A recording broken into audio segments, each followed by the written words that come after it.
That is the scene in Normandy as we commemorate the 80th anniversary of D-Day. President Biden and other world leaders have gathered in France. I want to go back to Lara in Normandy. Good morning, Lara.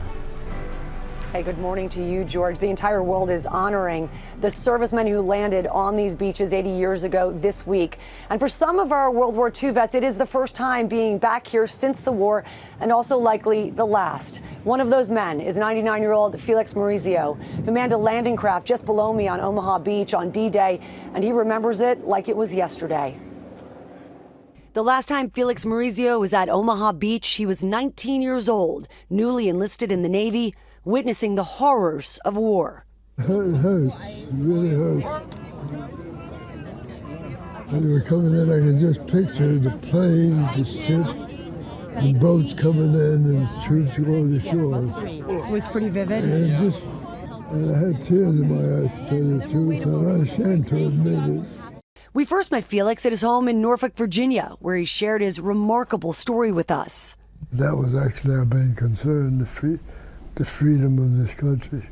On D-Day, he was navigating the dark and dangerous waters of the English Channel on his Navy landing craft, dropping American soldiers off to battle at Omaha Beach.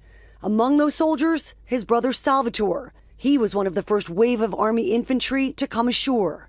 I'm not ashamed to admit that I was crying like a baby. And so as my brother was going off, I told him, I said, keep your head low. And then I didn't see him again until after the end of the war. Unlike the 2,400 casualties at Omaha that day, Salvatore survived the war.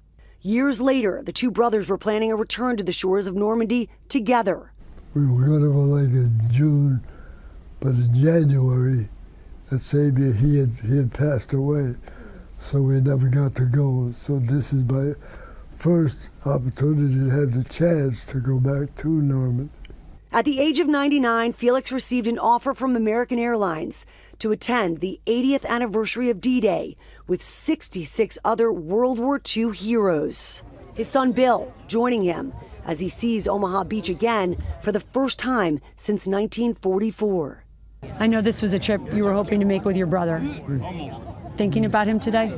Yes, I have. I've been thinking about the 12 men that were my buddies that were killed. But I was fortunate. I guess God just saved my life. Just thinking what he went through. I can imagine it. No history book can tell you any of this stuff, what they lived through. And then it was time to walk to the shoreline. At 99 years old, finally, steps toward healing. The guy right alongside of me getting hit by machine gun shells.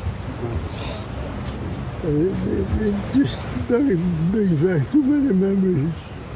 It's not easy allowing himself to remember, but critical, Felix says, that none of us ever forget.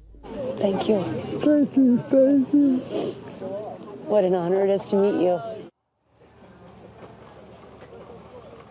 Felix and his son Bill will attend services tomorrow when 25 heads of state, including President Biden, are here to take part in an international tribute to the more than 150,000 soldiers who landed on these beaches below us 80 years ago. Felix did tell me he was never sure he wanted to come back, but he is so glad he did. And so are we. Guys, what an honor it has been to meet these true American heroes. And so glad you gave him a big hug for all of us like that. Thank you.